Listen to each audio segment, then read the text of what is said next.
Hello, everyone. Pastor George here with today's Bible study recap. Today in Bible study, we looked at Luke chapter 2, verses 41 through 52.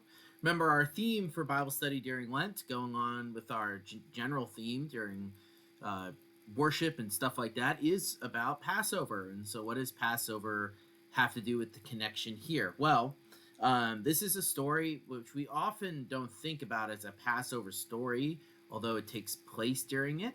But we usually see it as a pretty interesting element because it's one of the few stories of Jesus' childhood that we have in Scripture, and it's the story of Jesus going to the temple when he's 12, found in the Gospel of Luke.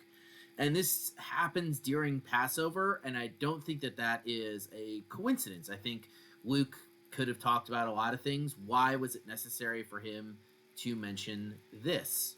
And I think that has a lot to do with what he wants us to understand about how Jesus is. So the story goes that the family goes to Jerusalem for Passover. This is a requirement that many people would do, and they would go in groups. And they celebrate while they're there, and then they leave.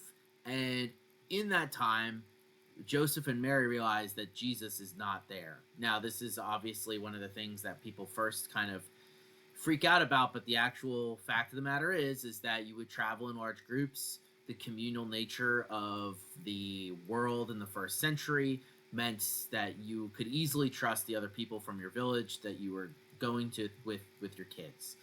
So the fact that Jesus isn't there is shocking to them. Remember, they did have other kids, so it's not as though they're bad parents. That's not the point of the story. That's not why Luke is bringing it up. He brings it up because of what this is saying about Jesus. So they go back to Jerusalem and they search for 3 days, and they eventually find him, and he is in the temple, and he's talking with the rabbis and the priests and people there. And he's questioning and answering them, and this is kind of like a foreshadowing of how they're going to later question him, as you see them do throughout all of the Gospels. And it talks about how they were amazed at Jesus' answers. And that word amazed is used by Luke to talk about miraculous things done by God, right? Like people responding to something miraculous. And so that's what's going on here. Like people are recognizing or seeing something odd in this child, right? In this 12-year-old.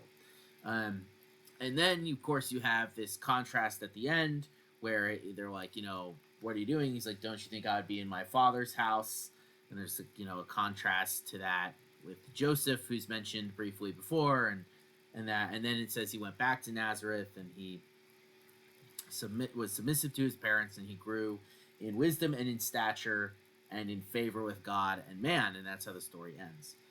So it's an interesting story because it has a lot to say about Jesus and kind of who he is. But again, why the Passover connection? Why was that important enough for Luke to mention, as well as some other interesting things, right? But why is that important? And I have 7 reasons that I think it's important.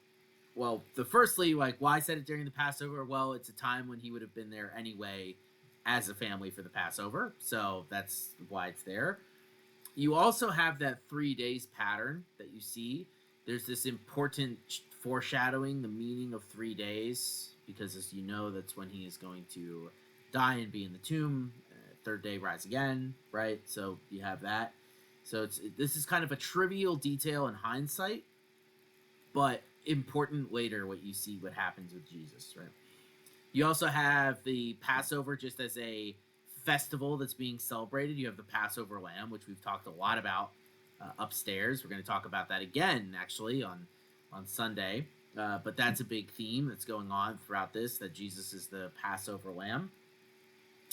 One of the things I didn't know, but there's this, the age of 12 is actually one of significance at this time period. It was called the age of preparation.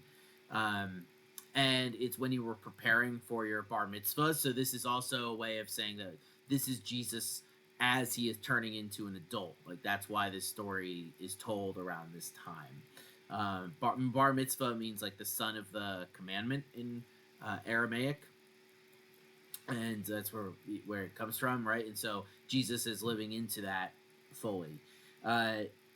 He's also in his father's house. So you have that connection of being, this is him coming of age in his father's house. And Passover as a celebration due to God's words in Exodus, is like a national celebration of God as the father of the people of Israel. So you have Jesus claiming something unique for himself there. God's presence in the Old Testament was found in the temple and the tabernacle, and here you see it again, but now God's presence is in the person of Christ. And the last thing I thought that was interesting was this is another example of Jesus's fulfillment of the law. This is what uh, Calvin said in his commentary, is that this is Jesus, in order to be a perfect man, had to fulfill the law, and you see him doing that here at the age of 12 by going to the Passover and doing the things that are required in it, right? Because Jesus is the perfect fulfillment of that, sinless, right? So I thought that was interesting, and I think what this means for us is we're going through Passover is that to see how multifaceted it is, that it's not just a holiday that's like a one and done thing, but it tells the entire story of Scripture, and you see that very condensed in Jesus's visiting to the temple when he was 12. And that's why we need to apply our hearts and minds during this time, because it helps us to catch up with what we need to remember. It's important about who God is. So all of that is to say, I hope you found this interesting. I will see you guys tomorrow for another episode of A New Thing, and I hope you have a wonderful rest of your day. Peace out.